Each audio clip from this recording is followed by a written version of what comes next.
আসসালামু আলাইকুম। সংবাদে আপনাদের সবাইকে স্বাগত জানাচ্ছি। আমি ফিরোজ তোহা। শুরুতেই বিআরবি কেবলস সংবাদ শিরোনাম। নতুন সরকার গঠন সোম বা মঙ্গলবার। ফাঁসির মঞ্চ থেকে সংসদে যাচ্ছেন যে তিনজন। সংসদ ভোটের চেয়ে গণভোটের হার বেশি কেন, ব্যাখ্যা দিল ইসি। পঞ্চগড় এক আসন, যে কারণে এনসিপির শারজিস আলমের ভরাডুবি। দর্শক, এতক্ষণ শুনছিলেন সংবাদের শিরোনামগুলো, এখন শুনবেন বিস্তারিত জানার আগে আপনি যদি আমাদের চ্যানেলে নতুন এসে থাকেন তাহলে চ্যানেলটিকে সাবস্ক্রাইব করুন আর কমেন্ট করিয়ে জানিয়ে দিন ভিডিওটি কোথা থেকে দেখছেন এবং শুনছেন। এখন বিস্তারিত।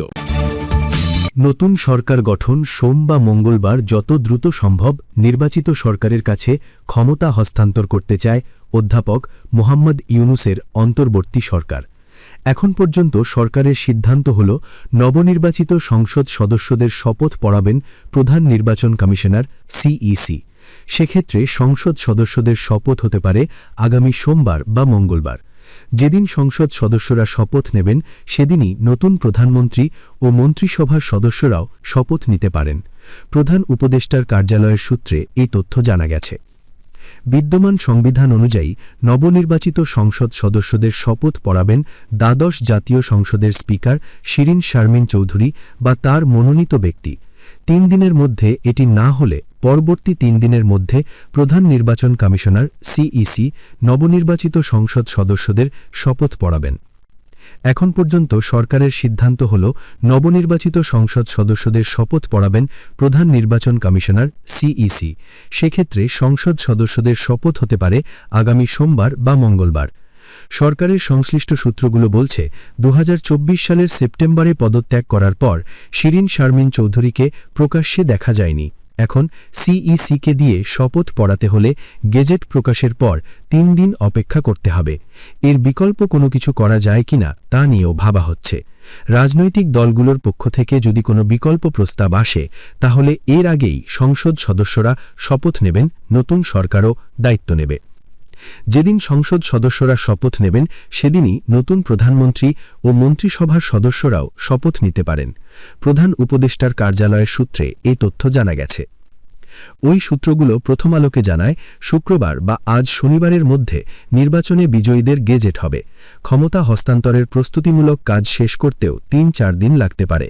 সেক্ষেত্রে সিইসি এএমএম নাসির উদ্দিনই নবনির্বাচিত সংসদ সদস্যদের শপথ পড়াবেন। গত বৃহস্পতিবার ত্রয়োদশ জাতীয় সংসদ নির্বাচনে 300টি আসনের মধ্যে 299টিতে ভোট গ্রহণ হয়।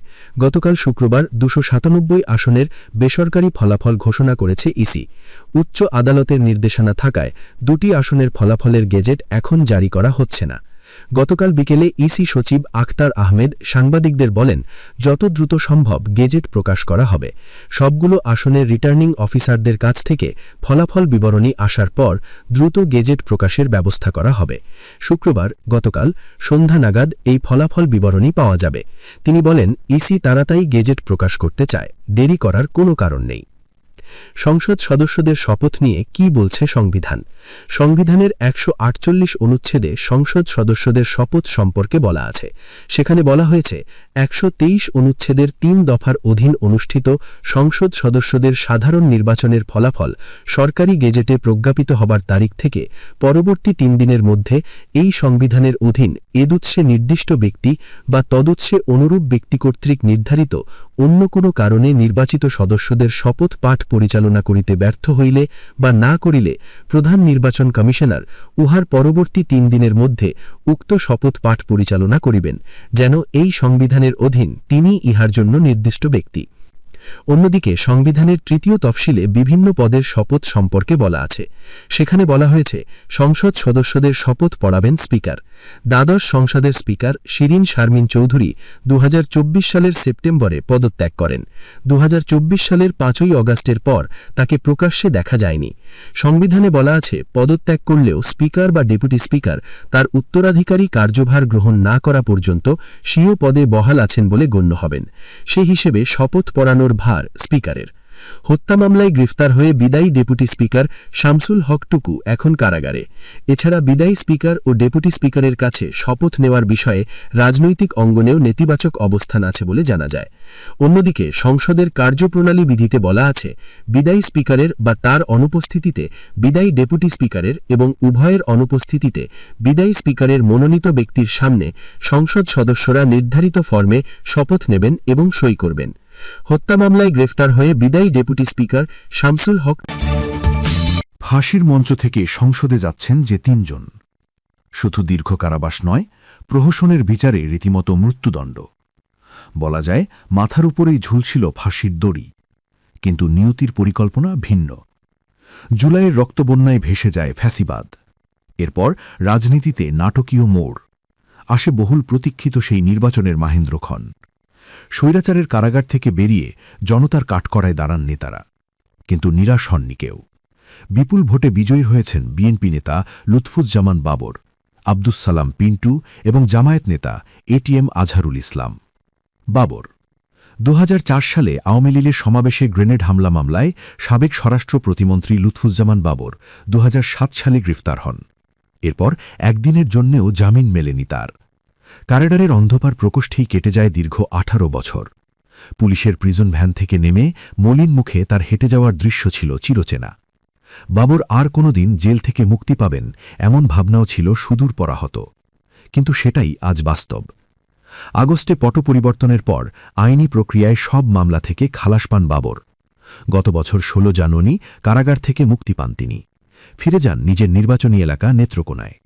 মোহনগঞ্জ, মদন, খালিয়াজুরি আসনে ধানের শীষ প্রতীকে নির্বাচনে অংশ নেন তিনি। নিকটতম প্রতিদ্বন্দ্বী প্রার্থীর চেয়ে 1,20,000-এরও বেশি ভোট পেয়ে নির্বাচিত হন তিনি। পিন্টু বাবরের মতোই আরেক বিএনপি নেতা আব্দুস সালাম পিন্টু। 21 আগস্টের সেই গ্রেনেড হামলা মামলায় তাকেও মৃত্যুদণ্ড দেওয়া হয়। 2024 সালের 24 ডিসেম্বর তার দীর্ঘ 17 বছরের কারাজীবনের ইতি ঘটে। এরপর তিনিও ফিরে যান জন্মস্থান টাঙ্গাইলে। স্থানীয় গোপালপুর ভুইয়াপুর আসনে তার হাতে ধানের শীষ তুলে দেওয়া হয়। নির্বাচনে প্রায় 2 লাখ ভোটে বিজয়ী হন পিন্টু। আজহার বিপুল ভোটে সংসদ সদস্য নির্বাচিত হয়েছেন ফাঁসির দণ্ডপ্রাপ্ত জামায়াত নেতা এটিএম আজহারুল ইসলাম। রংপুর 2, তারাগঞ্জ, বদরগঞ্জ আসনে বিপুল ভোটের ব্যবধানে প্রতিদ্বন্দ্বী বিএনপি প্রার্থীকে পরাজিত করেন তিনি। অথচ আর কিছুদিন গেলেই হয়তো তাকে ফাঁসির দড়িতে ঝুলতে হতো। মানবতাবিরোধী অপরাধের মামলায় তার মৃত্যুদণ্ডের রায় হয়। 2009 সালে আওয়ামী সরকার ক্ষমতায় আসার কয়েক বছর পরই গ্রেফতার হন আজহার। 2012 সাল থেকে দীর্ঘ 1 যুগ ধরে কারাবন্দী ছিলেন তিনি। গত বছর 28 মে তিনি কারাগার থেকে মুক্তি পান। সংসদ ভোটের চেয়ে গণভোটের হার বেশি কেন, ব্যাখ্যা দিল ইসি। ত্রয়োদশ জাতীয় সংসদ নির্বাচনে সংসদ ভোটের তুলনায় গণভোটে ভোটার উপস্থিতি বেশি হওয়ার কারণ ব্যাখ্যা করেছেন বাংলাদেশ নির্বাচন কমিশনের ইসি সচিবালয়ের সিনিয়র সচিব আক্তার আহমেদ। তিনি জানিয়েছেন, আদালতের নির্দেশনায় 2টি সংসদীয় আসনের ফল স্থগিত থাকলেও সেখানে গণভোটের উপর কোনো নিষেধাজ্ঞা না থাকায় গণভোটের মোট ভোটের হার বেশি হয়েছে। শুক্রবার 13 ফেব্রুয়ারি রাজধানীর আগারগাঁওয়ে নির্বাচন কমিশন ভবনে সাংবাদিকদের সঙ্গে এক ব্রিফিংয়ে তিনি এ তথ্য জানান। ইসি সচিব বলেন, 299টি আসনে ভোটগ্রহণ অনুষ্ঠিত হলেও আদালতের নির্দেশনার কারণে চট্টগ্রাম 2 ও চট্টগ্রাম 4 আসনের ফলাফল ঘোষণা করা হচ্ছে না।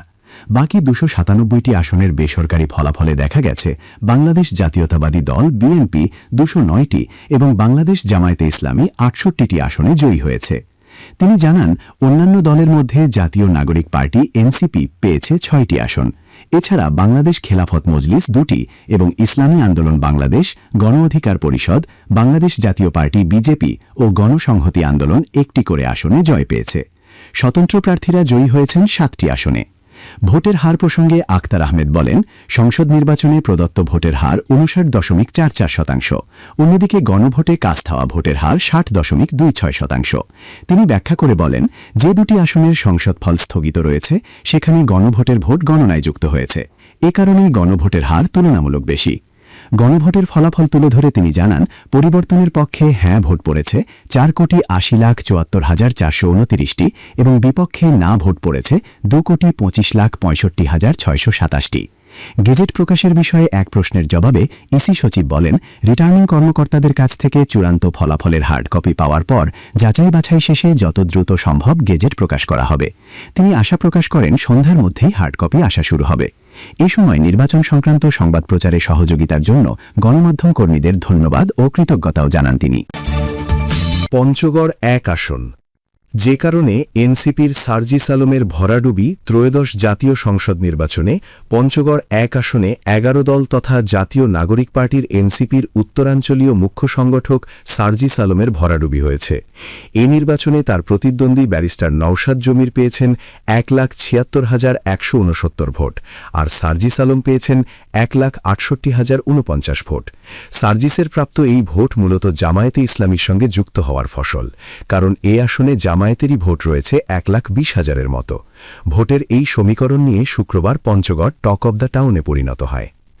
রাজনৈতিক বিশ্লেষকদের মতে যেসব কারণে তরুণ প্রজন্মের আস্থা ও বিশ্বাসের প্রতীক সার্জিস আলমের ভরাডুবি হয়েছে, তার মধ্যে রয়েছে তার রাজনৈতিক অনভিজ্ঞতা, সাংগঠনিক শক্তির লড়াইয়ে ব্যর্থতা, নিজের সম্পর্কে মাত্রাতিরিক্ত আত্মবিশ্বাস, অতিকথন, প্রতিপক্ষের বিরুদ্ধে যুদ্ধমদেহী আক্রমণাত্মক বক্তব্য প্রদান, স্বাধীনতার মুক্তাঞ্চল খ্যাত পঞ্চগড়ে স্বাধীনতা বিরোধী শক্তির সঙ্গে জোট বেঁধে নির্বাচন করা ও বিএনপির সর্বোচ্চ নেতা তারেক রহমান সম্পর্কে নেতিবাচক ভাষায় আক্রমণ করে বক্তব্য প্রদান উল্লেখযোগ্য।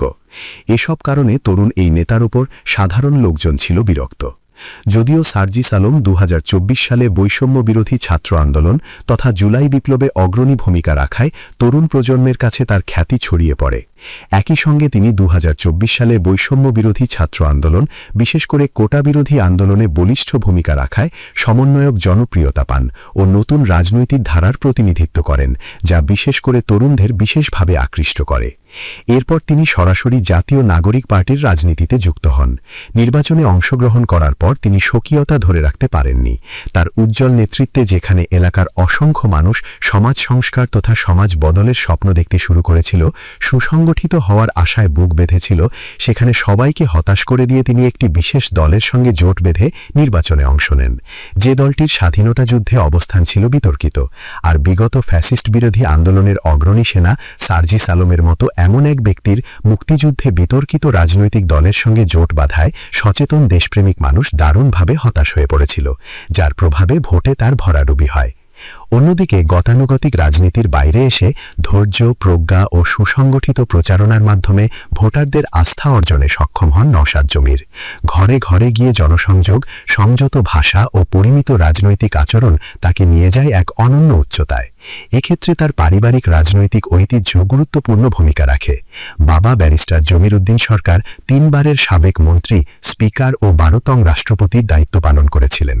এলাকাবাসীর কাছে জমির উদ্দিন সরকারের উন্নয়ন ও শিক্ষাক্ষেত্রে বিশেষ অবদানসহ বিপুল সংখ্যক মানুষকে চাকরি দিয়ে কর্মসংস্থানের ব্যবস্থা করার বিষয়টি ভোটের সমীকরণে বিরাট অবদান রেখেছে। এখনও এলাকায় তার অবদানের কথা কৃতজ্ঞচিত্তে স্মরণ করা হয়।